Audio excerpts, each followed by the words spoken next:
Por exemplo, o edital falso, normalmente, como tudo é feito a pressas, das cerca de 6 ou 7 pessoas que assinam o edital, tu vês o mesmo punho assinar pelas 7 pessoas. É um elemento de que o edital é falso. Outro elemento de que o edital é falso, cada edital tem um código, tem um número de série específico de uma mesa. E normalmente eles baralham, pegam o edital do número de mesa, até pode ser da Beira para Maputo. Portanto, esses elementos todos, no nosso recurso, nós identificamos todos os editais, fizemos um trabalho muito apurado, de quase 2 semanas de trabalho árduo.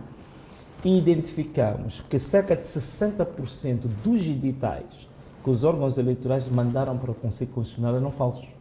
Significa que dos cerca de 27 mil mesas, mais ou menos cerca de 15 mil editais que a CNE enviou ao Conselho Constitucional eram falsos.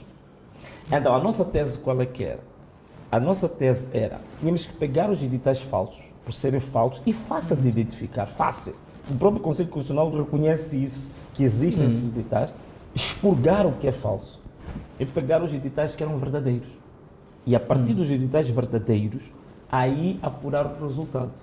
É aí quando a gente disse que conseguiu apurar que nós tivemos 53%. Foi, em termos gerais, o nosso recurso baseia-se nisso. Aquelas 100 páginas, o resumo é este. Daí que, por exemplo, o Conselho Constitucional, com base no nosso recurso, foi fazendo aqueles ofícios à CNE para se justificar de vários itens. Um deles, por exemplo, porque que havia diferenças entre o número de votantes para a eleição da Assembleia da República com a eleição para eleições presidenciais. Por exemplo, em Inhambane, essas diferenças são gritantes, 15 mil, 30 mil votos. Então, essas questões todas nós colocamos no nosso recurso. Foi isso que o Conselho Constitucional fez o ofício, questionou a CNE, que a CNE não conseguiu responder até o apuramento dos resultados. Porque não tinha como responder. Você falsificou resultados, você não consegue responder a isso. O que o Conselho Constitucional fez? Pura e simplesmente não considerou isto. Pura e simplesmente atribuiu resultados ocasionalmente. Daí que tu tens a alteração de resultados. O Podemos, que vinha com 31, passou para 43, a Renamo passou para 20 deputados. Aquilo é ocasional.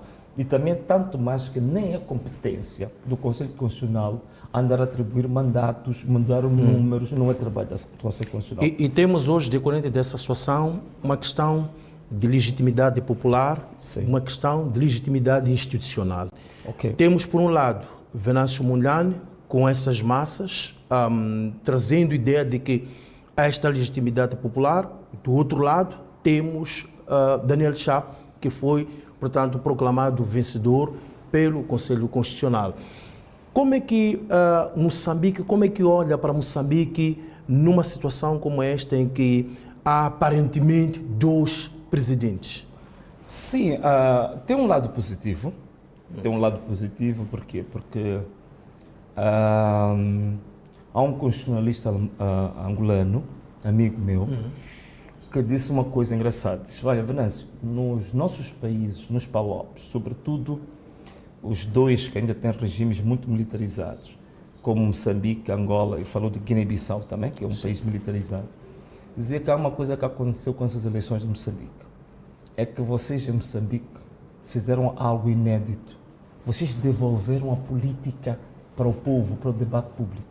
Porque o que estava a existir em Moçambique nos últimos 30 anos é no Parlamento, é no Executivo, é no Poder Judicial, até mesmo no debate público, era tudo muito administrativo.